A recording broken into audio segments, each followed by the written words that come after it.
Good Shabbos, everyone. Shabbat Shalom.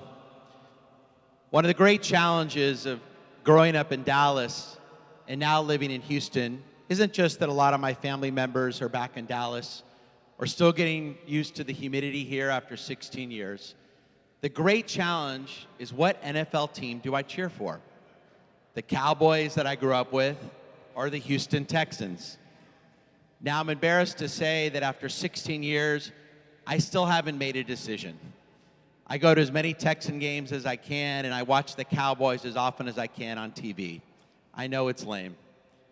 But this past week, as a Cowboy fan, and Cowboy fans across the country were very upset when their arguably best player, Ezekiel Elliot, and last year's leading NFL rusher, was banned, suspended for the first 6 games of this upcoming season. Why? Was after a year-long investigation, the NFL was able to determine that there was evidence that Ezekiel Elliot on several occasions did, in fact, strike an ex-girlfriend. Perhaps his suspension should be even more. But I'm not here today to debate Ezekiel Elliot and his suspension.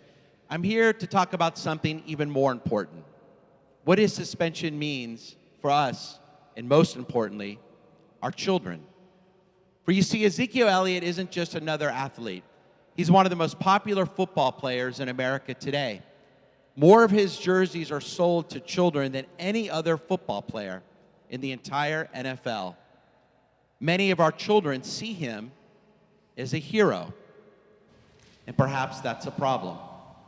I recently was speaking to a group of our middle school and high school students, and I asked them, who is your hero?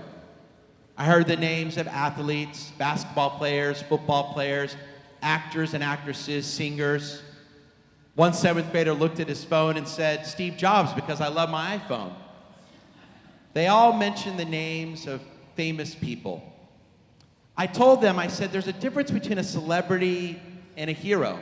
A celebrity is someone who's good at what they do, but they may not be a hero, a role model, someone who makes us a better person, someone who inspires us to do more.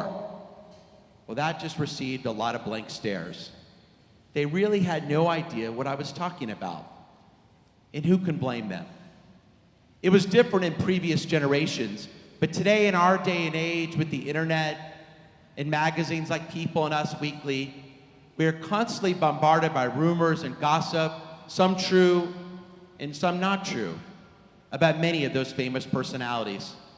It seems a month doesn't go by where we find out about an adulterous affair, drug abuse or alcohol abuse, even spousal abuse among some of the most famous personalities in America. Maybe Tom Brady was right when Brady said a few years ago, and he's the quarterback for the Patriots, when Brady said a few years ago, I don't want to be looked upon as a hero to our children. I simply want to be known as a football player, a good football player, who can win as many games as possible, and unfortunately often wins against the Houston Texans. But maybe Brady's right, because in this day and age, it seems there are too few J.J. Watts and Taylor Swifts and a lot more famous personalities like the Kardashians that I'm not so sure we want our children to look upon as role models. But in this day and age, it seems like too often that they are. Heroes existed way before celebrities did, but in this day and age, it seems that too often celebrities outshine heroes in the eyes of our children, teaching them and modeling values for them that I'm not so sure we want them to. Is there anything we should do? Is there anything we can do to make sure that our children or our grandchildren, our precious young, have the proper heroes in their lives? Judaism has something to say. Number one, think about many of the popular superhero movies in the theaters in the most recent years. The Avengers, Spider-Man, they all have one thing in common. When they take off their masks, they're everyday people like you and me, with shortcomings and weaknesses and with failings. Think about Peter Parker, especially in the most recent Spider-Man movie. Always trying to get the attention of the girls, has many weaknesses, kind of nerdy, kind of reminds me when I was in middle school. But we can relate to Peter Parker because he has failings and weaknesses and shortcomings, but he uses the strengths that he has been given to try to do better, to try to help others, to try to make the world a little bit better. Judaism says first and foremost that the true heroes in the world are everyday people like you and me. And the tradition offers many role models for who those everyday people can be. Let me give you 3 of them today. The first is Job. Job was looked upon as a hero. Why? Not just because he grows up with a lot of wealth, he has an incredible livelihood, many loving family members, but then Job starts to lose them. He loses that livelihood. He loses many members of his family. He ends up with painful sores all over his body. And yet, through all those incredible obstacles, he remains faithful to God, faithful to the world, faithful to his fellow humankind. He's what's called in the tradition a gibor. For in Judaism, in Hebrew, the Hebrew word for hero is gibor, from the verb lahitgaber, to overcome adversity with resolve, strength, and courage. In Judaism, a true hero is an everyday person who takes the obstacles of their lives and uses them with resolve to become an even more incredible person. Number 2, the second role model, the unnamed woman known as the Eshet Chayil, the woman of valor. And I would say in this day and age, a mother or a father, someone who works the hardest to serve as a role model for their children, to be there with them, to be a teacher to their children, but yet still finds the time to get involved in the community, to make a difference, to help those who are poor, the orphan, the widow, as we read in this Torah portion this morning, who opens up their hands to the needy, who goes about making a difference, but not for the fame and not the popularity, but simply goes about doing the right thing every day as often as they can because it's simply the right thing to do. The quiet hero, someone who goes about their business because it's the right thing to do. And the third role model, known as probably the greatest hero of the Torah, Moses. But he is considered a hero not for the reasons you may think. Moses is considered a hero not because he parts the Sea of Reeds, not because he comes down from Mount Sinai with the 10 Commandments. Moses is considered a hero because he understands, despite the fact that he's the only person ever to have seen God, he understands that he has many imperfections. He's slow of speech. He's not the best father. He has an anger issue. Remember, he strikes the rock and yells at the people. And thus the greatest hero of the Torah, Moses, is barred from entering the land of Israel. And thus the only positive quality the Torah subscribes to Moses is that he was the most humble man that ever lived. Moses has humility. He understands his place. He understands he's far from perfect, even though he got to see God.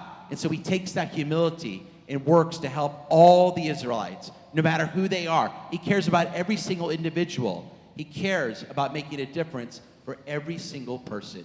He has humility. In the Jewish tradition, a hero is an everyday person like you and me. Someone who takes the shortcomings of their lives and makes them better, and gets strengthened from them. Someone who goes about their business, the quiet hero, and does good because it's the right thing to do. And someone with humility. And perhaps you're not surprised. Think about your own families. One of the greatest honors of being a rabbi is the ability to conduct funerals for so many incredible people. And thank God in this congregation, an overwhelming majority of funerals I do are for people in their 80s and 90s, people who have lived full lives. But you know what's interesting? When I sit down with the family 1 or 2 nights before the funeral to plan the eulogy, the family rarely talks about their career. They almost never talk about how much money they made. But instead, they talk about how involved were they as a mother, father, grandfather, or grandmother. Were they there with the children or grandchildren? Did they try to serve as a role model? Did they try to be strengthened by their challenges? Were they humble? Were they a role model? Were they involved in the community? It quickly becomes apparent who are the true heroes in this world. Thank God we have many incredible heroes in this congregation. This summer, I had the honor of officiating at the funeral of one of my greatest heroes, when I officiated at the funeral of my 94-year-old grandfather, Max Schiff. And my grandfather was one of my heroes for many reasons. He grew up in extreme poverty, the height of the Depression. He was drafted during World War II and fought on the front lines in Europe. He participated in the Battle of the Bulge. He came back to Oklahoma, and despite the great emotional scars of what he saw on those front lines, he was able to build an incredible life. He married my grandmother, a Holocaust survivor, and they were married for almost 50 years. He was able to keep the same position in the accounting department of Halliburton Oil for 44 years. And he was able to raise my mother and my uncle and aunt 3 children in the small town of Duncan, Oklahoma, with less than 30 Jews, and yet he was able to raise all 3 of them to be very active and proud Jews. And he did it all while remaining a mensch. Known at Halliburton Oil and in the Jewish and non-Jewish communities of Duncan and eventually Oklahoma City as one of the kindest people you would ever meet. I've often tried to be like him. He's been one of my role models in my life. But you know what I realized this summer? I've never told my children that he was one of my heroes. I never told my old children why he's one of my heroes. So here's my charge for all of you. Let your children or grandchildren know who were your heroes. If it was a grandfather or a grandmother, your mother or your father, let your children know and let them know why. If it was a high school or middle school football coach, if it was a middle school teacher, a college professor, a colleague at work, a neighbor down the street, whoever it is, let your children know and let them know why they were your heroes. If we want our precious young to have the proper heroes in their lives, they need to know that you and I have had heroes in our lives. And I imagine most of your heroes weren't famous celebrities, but they were everyday people that inspired you to be better, that inspired you to do more, that made you the person that you are today.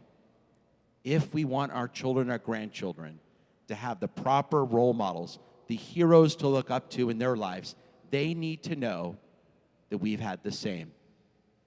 So this Shabbos, when you get home, ask your children and your grandchildren, who are your heroes? If you like your answer, the answers they give you, great. If you don't, make sure you tell them who are your heroes. Shabbat Shalom, everyone.